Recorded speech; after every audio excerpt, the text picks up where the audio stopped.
जोत से चंबा की तरफ एक गाड़ी जिसमें एक अमित राणा नाम का व्यक्ति जिसकी उम्र 32 साल थी और जो मूल रूप से नूरपुर का रहने वाला था और बीएसएफ में पोस्टेड था, उसकी गाड़ी जलने के कारण कथित रूप से मृत्यु हो गई थी। जब इस घटना की सूचना हमें मिली तो एडिशनल साहब ने, मैंने स्पॉट विज़िट किया। एफएसएल की टीम को भी हमने बुलाया, उन्होंने भी 2 बार स्पॉट विज़िट किया। जब घटनास्थल का हमने निरीक्षण किया तो हमें इस घटना में कुछ चीज़ें संदेहास्पद लगीं, जैसे कि गाड़ी में जो डेड बॉडी के रिमेन्स थे वो हमें पर्याप्त मात्रा में नहीं मिले, जिससे हमें थोड़ा संदेह हुआ। इसके अलावा गाड़ी जिस प्रकार से जली हुई थी, हर तरफ से प्रॉपरली गाड़ी जली हुई थी, जो अक्सर इस तरह की घटनाओं में कम देखने को मिलता है। इसके अलावा गाड़ी की जो नंबर प्लेट थी वो टूट के अलग सुरक्षित गिरी हुई थी और पूरी गाड़ी जल चुकी थी लेकिन नंबर प्लेट नहीं जली थी। और इसके अलावा जो व्यक्ति इस गाड़ी में कथित रूप से जला, उसका जो मूवमेंट था अपने घर से नूरपुर से चंबा की तरफ, उसको भी जब हमने ट्रैक किया तो हमें मूवमेंट संदिग्ध लगा और व्यक्ति अपने घर नूरपुर से चंबा की तरफ कहकर चला था लगभग शाम को 4 बजे के करीब। और जब ये घटना हुई तो ये घटना जोत से चंबा की तरफ रात को 1-1:30 बजे के आसपास हुई और इस बीच व्यक्ति कहाँ रहा, कहाँ गया, इस चीज़ को मिली कि संदेह था। हमने व्यक्ति का मूवमेंट ट्रैक करने के लिए नूरपुर से लेकर जोत तक सारे जो सीसीटीवी कैमरे थे उनका गहनता से अध्ययन किया और नूरपुर भी हमने टीम भेजी, वहाँ भी परिजनों से बात की, इसके मित्रों से बात की और लोकल एरिया से ही फीडबैक लिया। और जिस तरह से इन्वेस्टिगेशन चल रही थी हमें मामले में थोड़ा संदेह लग रहा था और इस वजह से हमने जांच अपनी और तेज़ कर दी और व्यक्ति की फाइनेंशियल ट्रांजैक्शंस, उसके बैंक अकाउंट्स, हर तरह की जानकारी हमने एकत्रित की। और इसके साथ ही हमने ये भी कोशिश की कि जोत से चंबा की तरफ रात को जो बसेस चलती हैं उनसे भी हमने पूछताछ शुरू की। तो जब एक बस के ड्राइवर से हमने पूछा कि जिस दिन घटना हुई उस रात कोई व्यक्ति रात को 2 बजे के अराउंड या उसके आसपास बस में तो नहीं चढ़ा है, तो हमें ये सूचना मिली कि एक लंबा सा व्यक्ति जिसकी हाइट 6 फीट के अराउंड है वो रात में उसने बस बोर्ड की। इस सूचना मिलने के बाद हमने चंबा बस स्टैंड पे हमने सीसीटीवी कैमरों को देखा, जहाँ पे ये व्यक्ति जो कथित रूप से 29 मई को गाड़ी में जल के मरा था, इसकी हमें फुटेज देखने को मिल गई, जिससे हम ये आश्वस्त हो गए कि व्यक्ति जीवित है। इसके बाद हमारा दूसरा चैलेंज ये था कि हम ये पता लगाएं कि व्यक्ति है कहाँ। इसके लिए हमने ये जांच शुरू की कि व्यक्ति के करीबी लोग कौन हैं, इसके मित्र कौन हैं, इसका सबसे करीबी मित्र कौन है।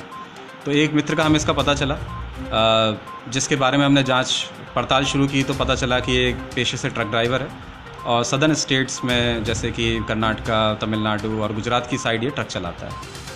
और उसी जांच को जब हमने आगे बढ़ाया तो हमें इस बात का भी संदेह हुआ या शक हुआ कि हो ना हो ये जो व्यक्ति कथित रूप से मरा है गाड़ी में जल के, ये भी अपने मित्र के साथ ही है। और जब इस तरह की शंका में पैदा हुई तो हमने एक टीम, जिसको हमारे पीछे जो हेड कांस्टेबल बलविंदर हैं, प्रदीप हैं, इनके नेतृत्व में हमने एक बेंगलोर टीम भेजी और हम उम्मीद ये कर रहे थे कि व्यक्ति जब बेंगलोर से निकलेगा तो हम इसको डिटेन कर पाएंगे। और उम्मीद के मुताबिक ही जब जो कथित रूप से व्यक्ति की मृत्यु हुई थी वो और उसका दोस्त एक ट्रक में बैठ के बेंगलोर से चेन्नई की तरफ जा रहे थे, तो हमने इनको इंटरसेप्ट किया, इनको रोका और ये व्यक्ति जो कथित रूप से 29 तारीख की रात को जल के मरा था ये हमें उस ट्रक में मिला। इसके साथ ही इसको पकड़ने के बाद जब हमने इससे पूछताछ शुरू की कि इसने अपनी मृत्यु का ड्रामा या ये पूरा खेल क्यों रचा, तो इसने हमें ये बताया कि ये पिछले काफ़ी समय से फाइनेंशियल डिस्ट्रेस में था, आर्थिक तंगी में था और इसने लगभग 40-45 लाख रुपए का लोन ले रखा था, जिस लोन को चुकाने की इसकी क्षमता नहीं थी और पैसा ये उड़ा चुका था। तो इन सब चीज़ों से परेशान होकर इसने अपनी मृत्यु का ये ड्रामा रचा और व्यक्ति को हम बेंगलोर से पकड़ के यहाँ चंबा ले आए हैं और जो भी इसमें कानूनी कार्रवाई बनती है व्यक्ति के अगेंस्ट वो की जाएगी। लोन की कहानी बताई है, कहीं वो भी तो झूठी नहीं, क्योंकि लोन तो जब कोई मर जाता है उसका जो गारंटर होता है या जो फैमिली मेंबर होते हैं या प्रॉपर्टी होती है बैंक उससे रिकवर होता है। जी देखिए, ये व्यक्ति के बताने से पहले ही हम, जैसा मैंने आपको बताया, हम फाइनेंशियल इन्वेस्टिगेशन कर रहे थे और हम इस पहलू पे भी जांच कर रहे थे कि कोई सस्पिशियस ट्रांजैक्शन या कोई इस तरह की चीज़ तो नहीं है। तो जो इस व्यक्ति ने हमें पूछताछ में बताया वो लार्जली सही है और व्यक्ति ने वाकई लोन ले रखे थे काफ़ी। और पूछताछ में ये भी सामने आया कि इस व्यक्ति को ऑनलाइन गेम्स खेलने की लत लगी हुई थी और जैसा कि आप सब लोग जानते हैं लूडो एक ऑनलाइन लोग खेलते हैं, रमी खेलते हैं, इस तरह के गेम्स खेलता था। और इन्हीं गेम्स को खेलने की वजह से इसने अपना पैसा जो है वो बर्बाद किया। क्या परिवार को पता है कि इसने लोन ले रखा है? उसके जो जवान था उसके परिवार को भी इस बारे में जानकारी है? हाँ जी, परिवार को जानकारी थी इस बारे की कि लोन ले रखा है। इसमें जैसे इसने जो ये ड्रामा किया है, क्या इसके फैमिली मेम्बर को पता था कि इसने ऐसा कोई गेम किया है?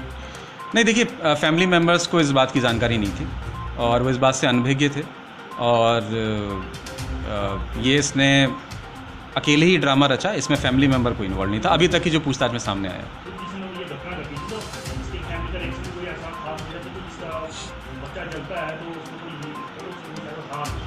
अब देखिए, ये हमें जो शक होने की जो वजह थी वो मैंने आपसे शेयर की। हो सकता है फैमिली को इतनी टेक्निकल डिटेल्स उन्होंने उस तरह से ना इसको सोच पाए हो, लेकिन अभी तक की पूछताछ में, अभी तक की जांच में ऐसा कुछ सामने नहीं आया है कि फैमिली मेम्बर्स की कोई इन्वॉल्वमेंट थी। इसने अभी तक जो सामने आया है, इसने खुद ही ये ड्रामा रचा और फैमिली मेम्बर्स को भी आप ही लोगों की तरह अभी पता चला है जब हम इस व्यक्ति को पकड़ के लाए हैं। देखिए, ये अभी हम इससे पूछताछ कर रहे हैं और पूछताछ के आधार पर जो जो इसके अपराध बनेंगे, जो जो ऑफेंसेस कॉग्निजेबल इसमें पाए जाएंगे, उनके अनुसार इसमें कार्रवाई की जाएगी। अभी मैटर अंडर प्रोसेस है, हम इसमें लीगल ओपिनियन भी ले रहे हैं, उसके आधार पर इसके खिलाफ जो भी अपराध बनता होगा वो। बीएसएफ में भी इसका रिकॉर्ड खराब है, इस पे वहाँ पे भी कार्रवाई कर रही है, कुछ नशे की तस्करी वगैरह में भी इन्वॉल्व है। देखिए, जहाँ तक ये नशे की तस्करी वाली बात है, अभी तक इस तरह की कोई बात मेरी जांच में सामने नहीं आई और हमने स्पेसिफिकली इस मुद्दे पे भी जांच की, लेकिन अभी तक ऐसा कोई मामला सामने नहीं आया। बीएसएफ अथॉरिटी से भी हम कांटेक्ट में थे और ये नशे वाला कोई इसमें अभी एंगल नहीं है। सर, जो कार में उसका बरामद हुआ था जी, जिसको बताया गया कि ये इसकी बॉडी का जो है वो पार्ट बचा हुआ है जी, वो किस चीज़ का था, वो क्या है? देखिए, जो बॉडी के रिमेन्स हमें गाड़ी में मिले थे उसमें जो एक प्रोमिनेंट चीज़ जो हमें मिली थी वो एक हड्डी का टुकड़ा था और जिसको हमने एफएसएल भेजा हुआ है जांच के लिए। हमने जब आरोपी से इस बारे में पूछताछ की तो उसने हमें ये बताया कि उसने कहीं से हड्डी का टुकड़ा उठाया था, कहीं से स्केलेटन का कोई रिमेन या मानव या जानवर, वो अभी जांच का विषय है, लेकिन इसने एक हड्डी का टुकड़ा या हड्डी के कुछ टुकड़े उठाकर गाड़ी में रखे थे और उसमें आग लगाई थी। सर, जब ये मामला सामने आया था तो जो भी लोग फोटो वगैरह देख रहे थे या मौके के जो हालात थे उसमें हर कोई एक जनरल आदमी ये बोला था कि ये ऐसा मामला नहीं है, क्योंकि गाड़ी साइड में खड़ी थी सर, गाड़ी पूरी तरह से भी जली हुई थी, तो ये साफ लग रहा था ये साजिश है। तो इतना जो आम आदमी सर इस चीज़ को देख रहा था तो पुलिस ने उसमें 174 की कार्रवाई करने में इतनी जल्दी क्यों करी? नहीं, देखिए, ऐसा होता है कि जब भी इस तरह की घटना होती है जिसमें कोई फाउल प्ले सस्पेक्टेड है, या इस केस में ऐसा नहीं निकला, लेकिन अगर कोई मर्डर वाला एंगल है या कोई और एंगल है, तो फिलहाल पुलिस 174 की कार्रवाई करती है। उसके पास हमारे पास स्कोप खुला होता है तो उसके बाद भी हम जांच कर सकते हैं, जैसे इस केस में भी हुआ। उसके बाद भी जांच जारी रही और जांच के आधार पर अगर कोई ऐसा जिस भी तरह का अपराध साबित होता, कार्रवाई होती। तो इस केस में भी फिलहाल हमने 174 की कार्रवाई की थी, जब तक की चीज़ें साबित नहीं हो जाती जांच हम करते रहे। अब जांच के आधार पर जो भी सामने आए उस पर कार्रवाई की जाएगी।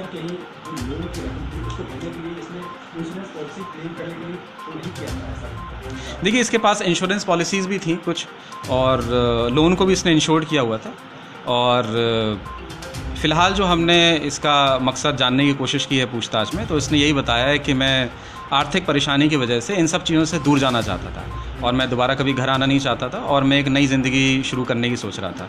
और जब ये व्यक्ति ये घटना करके यहाँ से चंबा से गया तो ये पहले पठानकोट गया, फिर वहाँ से दिल्ली गया और दिल्ली में भी इसने कुछ कोशिश की कोई काम करने की या कोई ऑल्टरनेटिव मीन्स ऑफ लाइवलीहुड ढूंढने की। उसके बाद ये अहमदाबाद गया, वहाँ भी इसने कुछ कोशिश की और जब इसको कुछ समझ में नहीं आया तो फिर ये अपने मित्र के पास सदन साइड चला गया, जहाँ पर ये उसके साथ ट्रक में पाया गया। तो अभी तक की जांच में हम अभी भी जांच को कंटिन्यू रख रहे हैं और कोशिश में यही है कि अगर और भी कोई पहलू इसमें है तो वो भी सामने आए। लेकिन फ़िलहाल की जांच में ये सामने आया है कि फाइनेंशियल डिस्ट्रेस था, आर्थिक रूप से परेशान था, लोन वगैरह इसने जो लिए थे वो पैसा ये अन्य चीज़ों में खर्च कर चुका था। जैसा मैंने आपको बताया, ऑनलाइन गेमिंग की इसको लत थी, उनमें पैसा खर्च कर चुका था। तो इसको अब आज सामने अंधकार दिख रहा था कि अब कोई इसको तरीका समझ में नहीं आया तो इसने इस घटना बन जाती है। कानूनी रूप में अगर देखा जाए तो मतलब पहले तो तभी डिक्लेयर होता है जब मतलब कोई बॉडी मिले या कुछ टाइम वार्ड होता है। जी जी जी जैसे 7 साल जी। इसमें कैसे इसमें कैसे वो ये को भी पकड़ा है जी तब हुआ, जी। अदरवाइज ये पहले ही डिक्लेयर हो गया था। नहीं जी, हमारी तरफ से डेड डिक्लेयर नहीं हुआ था। और इवन मैं आपको बताऊं कि बीएसएफ अथॉरिटीज़ भी हमसे टच में थी और वो हमसे असरटेन करना चाहती थी कि इस आदमी की मृत्यु हुई है कि नहीं हुई। तो हमने भी आधिकारिक रूप से उनको कोई जवाब नहीं दिया और उनके जो कमांडेंट साहब से मेरी चर्चा हुई तो उसमें मैंने उनको ये बोला कि ये जांच का विषय है, क्योंकि इसमें डेड बॉडी ऐसी नहीं मिली है जिसकी हम शिनाख्त कर सकें। तो हड्डी के कुछ टुकड़े ही हैं जिनको हम जब तक एफएसएल की रिपोर्ट इसमें नहीं आ जाती और डीएनए का मिलान नहीं हो जाता तब तक हम ये नहीं कह सकते कि इसकी मृत्यु हुई है। तो हमारी तरफ से कोई इसमें आधिकारिक मृत्यु की पुष्टि नहीं हुई और बीएसएफ को भी हमने ये जवाब दिया। उन्होंने तो राजकीय सम्मान के साथ संस्कार कर दिया था बीएसएफ में जवान आए। जी जी। तो अब वहाँ बीएसएफ भी इस मामले की जांच कर सकती है? अब देखिए ये उनका जांच का विषय है, हमारी तरफ से उनको इंटीमेशन चली जाएगी और जहाँ तक अंतिम संस्कार की बात है तो हमारी तरफ से रिप्लाई यही गया था कि हम इसमें कंक्लूड नहीं कर सकते कि व्यक्ति मरा है कि नहीं मरा जब तक जांच पूरी नहीं हो जाती। उस पर मैं अभी कुछ टिप्पणी नहीं कर पाऊँगा। कहाँ पोस्टेड है सर और कहाँ का रहने वाला है? ये देखिए मूल रूप से नूरपुर का रहने वाला है ये और ये राजस्थान पोस्टेड था। इसने जो वारदात को अंजाम दिया है क्या वो अकेला था उस समय जब इसने कार वगैरह की चलाई है इसके साथ नहीं, अभी तक की जांच में अकेला ही पाया गया है। गिरफ्तारी कितनी हुई? अभी इसमें देखिए कोई गिरफ्तारी नहीं हुई, अभी तो हम इसको पकड़ के लाए हैं और इसमें under relevant sections of law इसमें कार्रवाई की जाएगी और फिर देखते हैं। गाड़ी में आग लगाई है वो किस चीज़ का यूज़ किया है, किस तरह से लगाई है? देखिए अभी तक फ्यूल डाल के इसने तेल डाल के इसने गाड़ी में आग लगाई है और इससे जो हमने पूछताछ की तो फ्यूल ये गाड़ी में नॉर्मली भी इसने बताया कि रखता था इन केस ऑफ कंटिजेंसी, तो उसी को उसने गाड़ी में डाल के गाड़ी के भीतर इसने पेट्रोल या डीजल जो भी फ्यूल उसने यूज़ किया वो छिड़क के इसने आग लगाई। सर उसने वारदात को अंजाम देने से पहले क्या उस एरिया की रैकी की थी, क्योंकि उसने चंबा जोत रोड को ही क्यों चुना या चंबा जिला को ही क्यों? देखिए जैसा मैंने आपको बताया कि आरोपी नूरपुर का रहने वाला था तो ऑब्वियसली इस एरिया की टोपोग्राफी और टेरेन से वाकिफ़ था। जहाँ तक जोत रोड को चुनने की बात है तो जब हमने इस बारे में पूछताछ की तो उसका ये कहना था कि ये रोड रात को सुनसान हो जाता है या गाड़ियाँ कम चलती हैं इस रोड पे, तो अगर इस तरह की घटना वो करता है तो इसको देखने की संभावना किसी और के द्वारा कम रहेगी। देखिए हमारे जो इसमें टीम है मेरे पीछे ही खड़ी हुई है, हेड कांस्टेबल बलविंदर हैं, प्रदीप हैं और एएसआई अजय, ये 3 लोगों की टीम हमने बेंगलोर भेजी थी और हेड कांस्टेबल बलविंदर और कांस्टेबल प्रदीप। और इसमें विशेष रूप से मैं हेड कांस्टेबल बलविंदर जी का मेंशन करना चाहूँगा जिन्होंने इस केस में बहुत ही सराहनीय काम किया, बहुत ही उत्कृष्ट काम किया है और शुरुआत से ही ये चाहे वो सीसीटीवी फुटेज खंगालना हो, चाहे टेक्निकल एनालिसिस हो या अलग अलग जगहों पे जांच करना हो, इन्होंने प्रदीप ने बहुत ही मेहनत से इस केस में काम किया है और केस को लॉजिकल कंक्लूजन तक पहुंचाया। बेंगलोर तक गए, वहाँ भी काफ़ी मुश्किल हालातों में हमने इनको पकड़ा है एक्यूज़ड को, तो बहुत ही सराहनीय, बहुत ही शानदार काम। बेंगलोर में लगभग 3 दिन। सर निस्संदेह चंबा पुलिस ने या चंबा की जो पुलिस टीम है वो बहुत बढ़िया काम किया है और हिमाचल में अपनी तरह का ये पहला एक खुलासा किया है हिमाचल पुलिस ने। तो क्या ये जो टीम है सर उसको सम्मानित करने के लिए आप हिमाचल गवर्नमेंट को या राज्यपाल महोदय को क्या कोई रिकमेंडेशन कर रहे हैं सर? जी देख जैसा आपने कहा कि टीम ने बहुत ही अच्छा काम किया है और इसमें विभागीय तौर पे या सरकारी तौर पे जो भी इनको कमेंडेशन मिल सकता है, जो भी इसमें पुरस्कार मिल सकता है, हम उसकी पूरी कोशिश करेंगे। सर आरोपी को कब न्यायालय में? देखिए अभी मैंने जैसा आपको कहा कि हम लीगल ओपिनियन भी ले रहे हैं और ये अंडर प्रोसेस है, कानूनी कार्रवाई जिनकी होनी है तो जो इसमें धाराएं बनती हैं उनके तहत इसमें मुकदमा दर्ज होगा और मुकदमा दर्ज होने के बाद जैसी इन्वेस्टिगेशन आगे चलती है आपको सूचित किया जाएगा।